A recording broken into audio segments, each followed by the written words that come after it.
You may not have seen this picture before, but you definitely know who that is. It's Albert Einstein, wild hair, mustache, scientist. And he's standing there with members of the Hopi tribe in Arizona wearing a plain style headdress, holding on to a so-called peace pipe.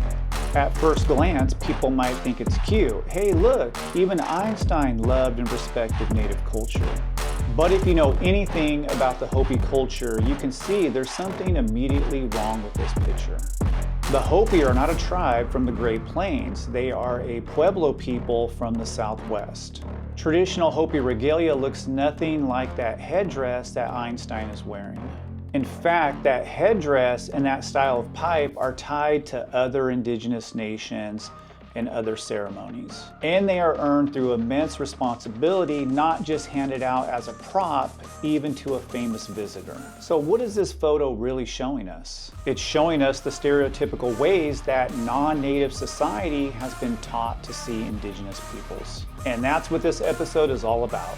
Hey everyone, I am Dr. B. Welcome back to my Indigenous Studies Masterclass, where we are uncovering the truth and resilience of Indigenous America, past, present, and beyond. And that Einstein photo is a perfect example. It's how we got to this idea of the Indian as a single costume. Dene, Hopi, Wampanoag, Lakota, over 500 indigenous nations all mashed together in one Hollywood image. We're talking about feathered headdresses, peace pipes, buckskin, teepees, and war cries. And these stereotypes are not innocent mistakes. These are tools. These are weapons of settler colonialism. They act as the marketing campaign for land theft, even genocide. Let's start by defining exactly what settler colonialism is. Settler colonialism is a structure. It's not some past historical event. It's a system of oppression where settlers come to a new place with the intentions of staying and replacing the indigenous population. The goal is always to take the land and resources, but to get the land, you have to erase the people who are already there. And this is why stereotypes are so crucial, because they dehumanize indigenous peoples. They take complex, modern, diverse indigenous nations and flatten them into one-dimensional cartoon characters. Thus, indigenous peoples are turned into costumes, mascots, something of the past. This isn't just hurtful, it's racism, which is a key element to settler colonialism. It's a tool that makes it psychologically easier for a settler colonial society to justify land theft, violence, and broken treaties. And this has devastating real-life consequences right now. We know from studies that these racist stereotypes directly harm the mental health and self-esteem of indigenous youth. They are constantly being told in school, in sports, on TV, that their culture is a joke, a costume, or something that doesn't exist any longer. On a political level, this dehumanization is exactly why our real issues are often ignored. When most Americans imagine indigenous peoples, they think of the stereotypes, not the struggle to protect treaty rights or the fight to protect sacred sites like Oak Flat or the MMIW crisis. In other words, indigenous issues are not taken seriously by the settler colonial society. And that's the point. These stereotypes do the dirty work. They make indigenous peoples and the issues they're faced with completely invisible to mainstream society. So we're going to dismantle three big visual stereotypes, the ones that work in the media, in sports, and the costume shops.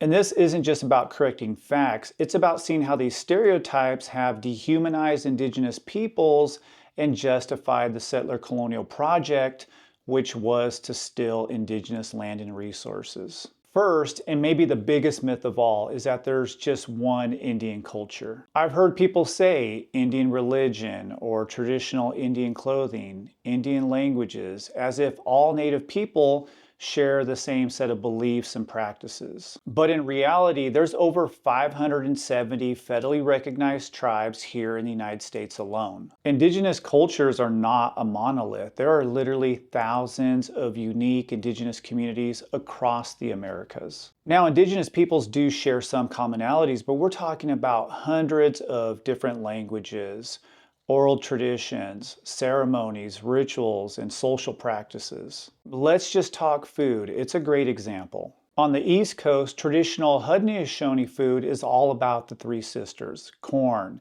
squash, and beans. But if you travel to the Pacific Northwest, people are fishing for salmon.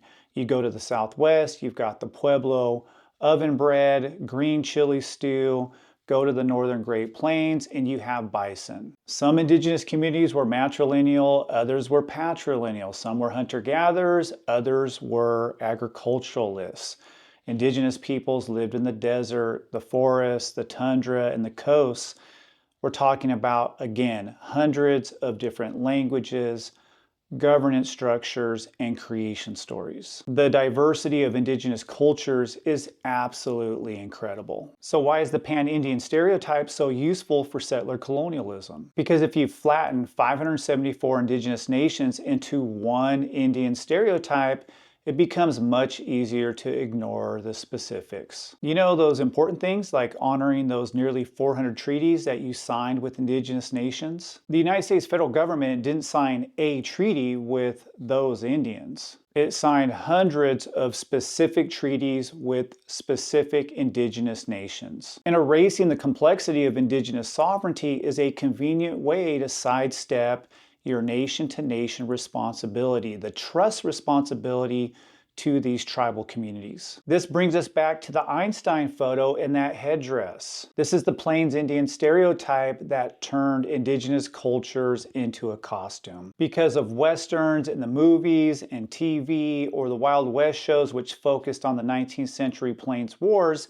they made that one specific image, the feathered war bonnet, the buckskin, the teepee, the face of all indigenous peoples. And that headdress and that pipe, these are sacred objects and they're specific to several different tribes along the Great Plains, and they should never be used as props. However, in the American imagination, these sacred objects became generic symbols and then were turned into costumes. And we've all seen it: the Coachella headdress, the Pocahontas Halloween costume, the tribal face paint at music festivals. Playing or pretending to be Indian isn't fun dress up. It turns sacred objects into props. It says indigenous culture is a vibe, something that you can appropriate. And for indigenous people, it is exhausting. We are not a costume. We are not a vibe. We are not a style. We are real human beings. When indigenous identities are reduced down to a cheap prop, it reinforces the core colonial idea that indigenous cultures are not real and indigenous cultures don't matter. This brings us to the most toxic visual stereotype: Native American mascots. You'll hear this from sports fans all the time. We're honoring Native Americans. We're helping keep the culture alive. It's about tradition. But what are they really honoring? They're honoring that costume, that stereotype that we just talked about. They are honoring a caricature, a cartoon version of the Plains-only stereotype, almost always created by a non-native person. And these mascots represent all the stereotypes: war bonnets, tomahawks, red face, and fake Indian chants at halftime. They certainly aren't honoring treaties or land rights or the protection of sacred places or the inherent sovereignty of indigenous nations. Real honor isn't a tomahawk chop or a fake Indian chant. Real honor should be learning a little bit about the cultures and the histories of the hundreds of indigenous nations that have been on this land since time immemorial. And sadly, for most Americans, that stereotype, that mascot, is the only version of indigenous peoples they will ever see. To many, Native people are a logo, a relic, something of the past. And as a result, indigenous humanity gets completely erased. In many ways, indigenous peoples are just like anyone else. They have dreams and aspirations. They own businesses. They go to college. They fight with their siblings. They're everyday people who come from cultures that in some ways are radically different than the dominant society. And it's our living, breathing humanity that these mascots and stereotypes are designed to erase. These stereotypes dehumanize indigenous people, they erase our complexity, and they hide the violence built into settler colonialism. And as a result, outside of these stereotypes, little is known about the diversity among indigenous nations. So indigenous demands for sovereignty, the protection of sacred sites, and treaty agreements are not taken seriously. Now I know all of this can feel kind of heavy, but I want to end this part with a powerful truth. We are winning. Indigenous people are not accepting these stereotypes any longer. They are fighting back, and we are seeing massive change. Look at the Washington football team. For decades, they used a racial slur as their name. But activists like Susan Schoen Harjo and Amanda Blackhorse fought them for years. They were told to get over it. The owner, Daniel Snyder, said they would never change the name, that it was about tradition. But they never stopped. And in 2020, the name finally came down. And then in 2021, the Cleveland baseball team got rid of their mascot, Chief Wahoo. And it's not just the pros. Across the country, over 1,000 schools and universities have retired their Native American mascots. Right here in Fresno, California, we saw this happen. Fresno High School, the oldest high school in the city, used a caricature of a Native American man as their mascot for over 100 years. But after a long battle led by indigenous students and community members, Fresno High finally retired their mascot. They kept the name Warriors, but they removed the racist caricature. And that is progress. It's what it looks like when we value living Native people over old racist traditions. So I want you to sit with this very simple question. Who benefits from these stereotypes? And what would it look like to replace those stereotypes with real relationships, real history, and real accountability? Okay, I want to leave you with a quote from the first female principal chief of the Cherokee Nation, Wilma Mankiller. When she looked at the struggles we faced and the history we carry, she didn't talk about defeat. She said, the secret of our success is that we never give up. I love that. All right, y'all, this is Dr. B. I want to thank you for hanging in there with me.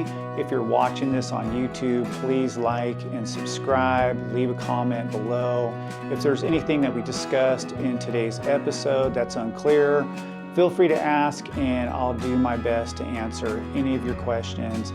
And if you're a Patreon, thank you so much for all your support. Veronica, one of my Patreons, thank you. I really do appreciate any support that I get from all my Patreons.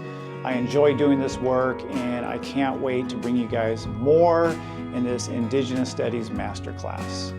And I'm not quite done talking about stereotypes and myths. In a future episode, we're going to tackle some of the biggest colonial lies. You know, like Columbus discovered America, that Thanksgiving fairy tale, the idea that Native people get free money for the government.